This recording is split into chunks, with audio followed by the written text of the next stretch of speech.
Hi guys, Squirrel here and welcome to episode 11 of my Microsoft Flight Simulator tutorial series. In the previous episode we talked all about mixture, and in this episode we're going to take a look at short field takeoff and concepts such as VX and VY, which may be new to you. Now, if you're new to the Microsoft Flight Sim tutorial series, make sure you hit subscribe, turn your notifications on so that you don't miss future episodes, and also make sure that you check the previous episodes in the playlist which is in the video description, because the knowledge is built up as we go along, so my expectation is that you've seen previous episodes. So without further ado, let's get started.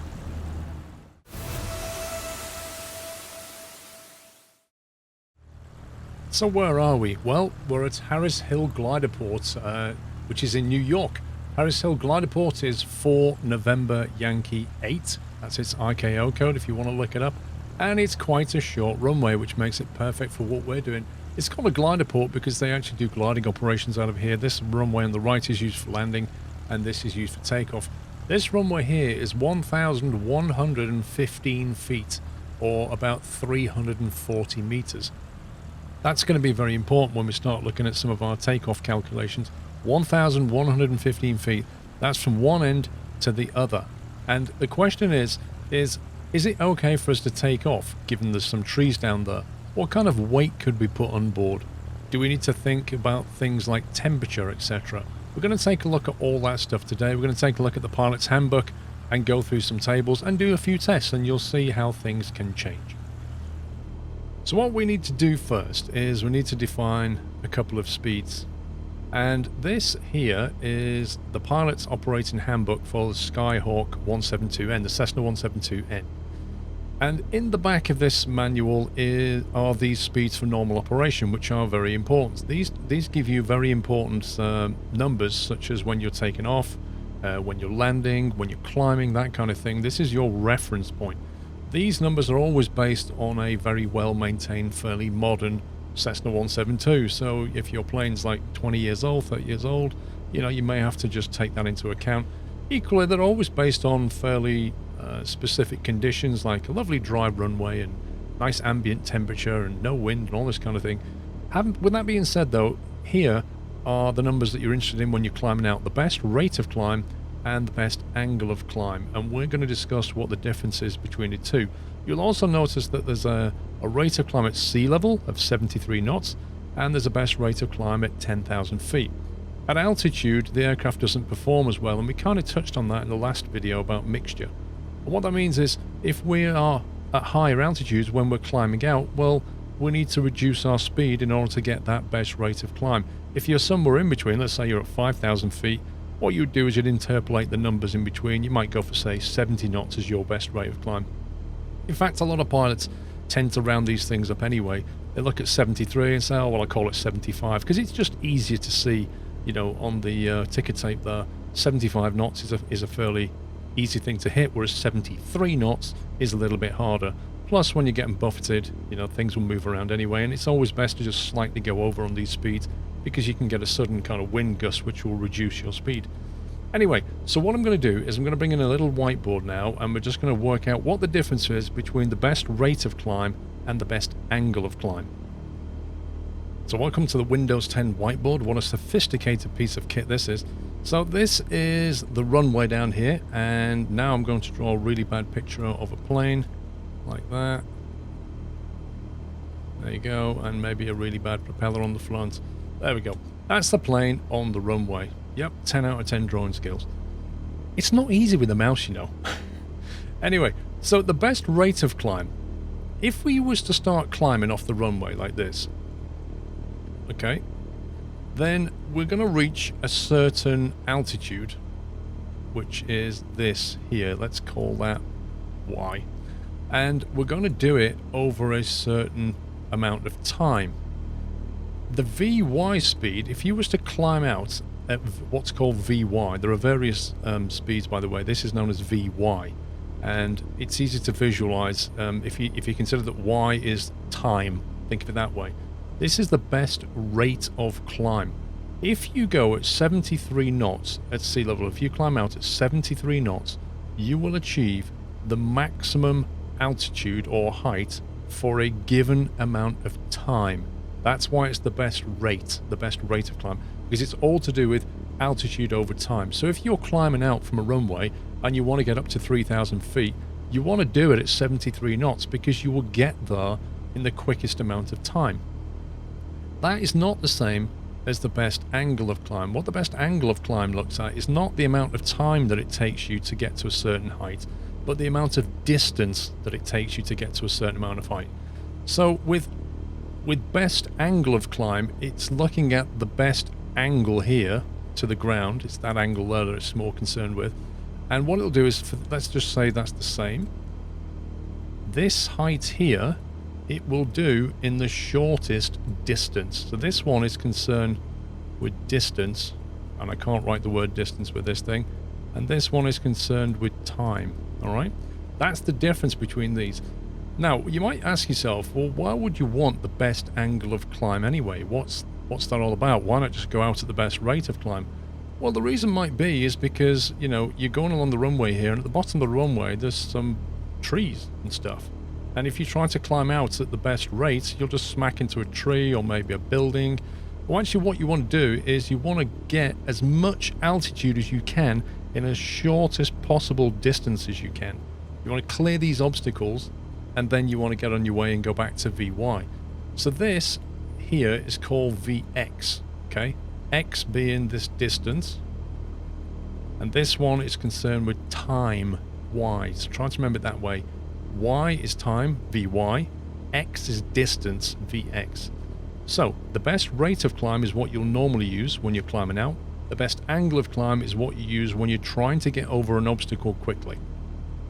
If we look at the bottom of this runway, we can see that there are some trees. It's kind of hard to work out how high they are, but we know that they're there. And what that means for us is that when we climb off this runway, we are almost certainly going to want to use that best angle of climb, because we want to make sure that we get off this runway, clear those trees first and foremost, and then we start to climb out at our best rate of climb. So let's have a look at how we can do that. When you're a pilot and you're sat on the runway, you want to know whether you're going to make it past these trees. You don't want to just leave that to chance. You want to do some actual calculations. And that is where the Pilot's Operating Handbook comes in. This is another section in the Pilot's Operating Handbook. This is to do with takeoff distance. As you can see, figure 5-4. If you Google Cessna 172 POH, that's the Pilot's Operating Handbook, you will find plenty of them, and just click on any one of the PDFs, have a flick through, you'll find a table just like this one. Now, the Cessna is kind of unique in a way, the 172, in that under normal operations, you don't use any flaps. As you can see, it says conditions flaps up. If we actually have a look at another section of the handbook here, to do with wing flap settings, it says normal and short field takeoffs are performed with flaps up. So most kind of low wing aircraft, like, you know, Piper Alpha Warriors, that kind of thing, they'll take off with a certain level of flap setting. With the Cessna 172, it doesn't do that. You generally take off with no flaps at all. You'll only use flaps when you're doing short field type takeoff. Soft, as it says here, soft or roughed field takeoff, not short. Even on a short runway, we're not going to use flaps in the 172. But if you're flying a different plane, you need to look at the handbook for that plane, because it will give you different recommendations. So as you can see at the top, it says conditions, flaps up, full throttle prior to brake release. So we need to hold our brakes, go to full throttle. These tables assume a paved runway that's level and dry, which is what this is. We've got a paved runway, level and dry, and there's no wind. I've turned the wind off completely. So these tables assume all of those factors. And then it says, notes, short field takeoff as specified in section 4. We'll talk about that in a second. Prior to takeoff from fields above at 3,000 feet, the mixture should be lean to give max RPM in full throttle. I'll show you how to do that in a second. Essentially what that's saying is, you need to set your mixture to get the maximum power out of your engine. Then it says, decrease distances by 10% for each 9 knots of headwind. So this is a calm day, but if we had some wind in our face, we can actually reduce these distances by 10% for every 9 knots of headwind component that we have. Equally, if we have to take off in a tailwind, then we have to increase these distances. Now it also says for operation on a dry grass runway, increase distances by 15% on the ground roll figure. That's this number here. This is the tarmac, this is dry. If this was wet, we're going to be increasing by at least 10 to 15%. If this is grass, we're going to be increasing by another 15%. All of those factors just increase the amount of space that you need to take off. So let's have a look at the table itself. Essentially, you've got the weight down here, 2,300 pounds takeoff weight, 2,100 and 1,900. So if you've got a takeoff weight in between, what you would do is look at both of these. You'd look at both figures and then you'd work something out in between. So if it was, say, 2,200 pounds takeoff weight, we'd look at the figure for 2,100, look at it for 2,300, add them together, divide by 2, that will give us the average. But essentially what this says is this. Well, actually, let's look at 2,100 because that's what we're going to do first. We'll do the 2,100 pound takeoff. It says takeoff speed, lift off at 50 knots. So we start to rotate at 50 knots. And it says at 50 feet, we should be doing about 56 knots. So we're going to hold, remember our maximum angle of climb was 59 knots. So what we're going to be doing is taking off at 50, we're going to be doing about 56 when we clear that 50-foot obstacle, and then we'll carry on to 59 to make sure we're well clear of it, and then we'll go up to our climb out speed of 73. It says for a given amount of altitude, so we're going to look at our altimeter here, 1,700 feet, let's say 2,000 feet on here just to be safe. So 2,000 feet altitude, we need a ground roll of 700 feet. That is how much it will take before we even leave the tarmac. But that is at 0 degrees. If you look on our actual plane down here, it says outside temperature is currently 10 Celsius. So at 10 Celsius column, 2,000 feet, we need 755 feet before we even leave the tarmac. Now this runway, as I said, is about 1,100 feet. So we're going to be basically barreling down here and using almost all the tarmac before the wheels even leave the ground. And then, in order to clear a 50-foot obstacle, we need 1,360 feet. Just think about that. This runway is 1,100 feet. We need almost 1,400 feet just to clear a 50-foot obstacle. So I think if we go 2,100 pounds of weight, 10 Celsius outside, no wind, perfect dry conditions, I reckon we'll probably just about clear those trees. They're not 50 feet tall at the end of the runway, but they are fairly tall a bit further back, and I reckon we'll get past them, but it will be close. If we changed any factors, if we made this wet, if we made it made out of grass, if we increase the temperature, if we increase the weight, all of those factors will change. But let's try it because we need to see how this works.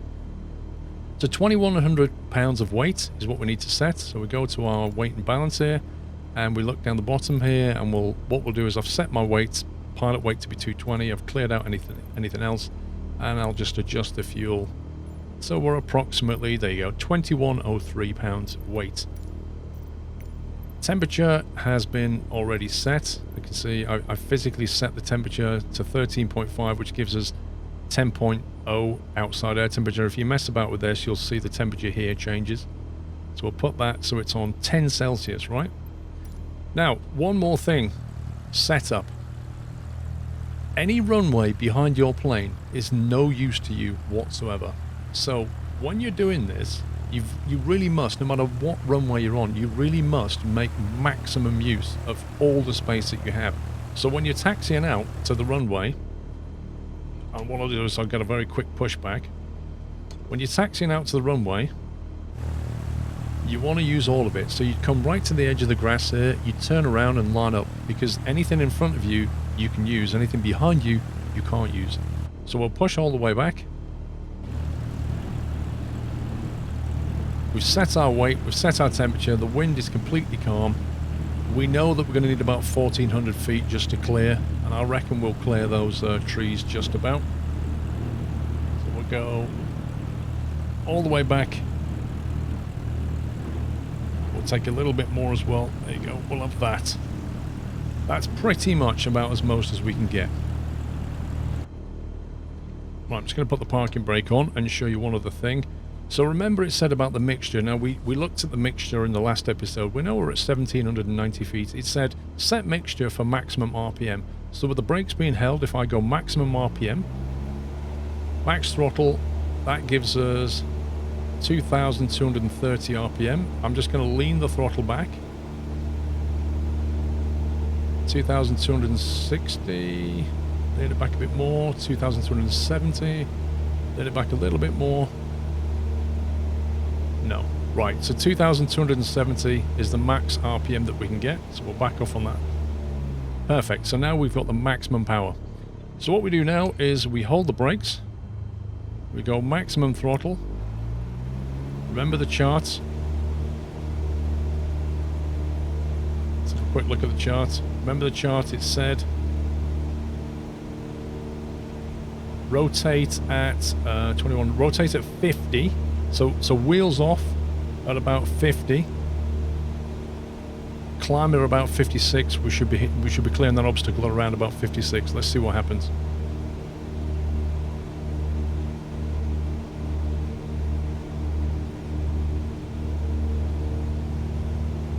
Now you need an abort point when you're doing this. If we're not building airspeed, by the time we get past that windsock, which we are now, we'd hit the brakes and abort. There's the airspeed, there's 50, we're coming back, we're off, 56, there's 59, keep the 59, pull back, there you go, 59, bingo, how much did we clear it by? Perfect. So great, it worked, right, we rotated at 50, okay, don't sink, rotated at 50, we climbed out 56 and 59, and we cleared the trees. Let's try it again, but let's put more weight on board. Alright, so that one worked okay. Let's try upping the ante slightly. So what we're going to do now is we're going to increase the weight from 2100 to 2300, and we'll also increase the outside temperature to 20 Celsius, up from 10.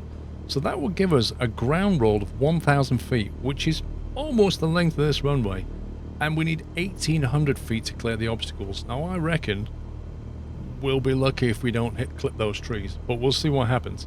So 2300 on the weight, 20 Celsius. So let's do the weight first. We'll bring that up to almost max takeoff weight, max fuel there. Let's bring the payload up a bit. 2303, that'll do. So 2300 pounds of weight. We'll increase the outside air temperature so that it changes this one. And we'll go to 20 Celsius. There we go. So same thing again. We're exactly at the start of the runway. The mixture is already set. There are no flaps. Okay, so the mixture's set and tuned. There's no flaps. Exactly the same as before. I'm going to hold the brakes, put on maximum power, and we're now expecting to be rotating, and it'll be near the end of the runway is what we're expecting, because we've got a lot more weight on board. I can already feel this thing's accelerating much slower.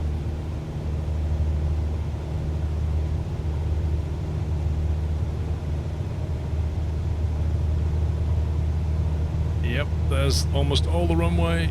That's 50. I'm holding it at 50. Can I get 56? No. There's 56, and we are just about. Look at that. We are just.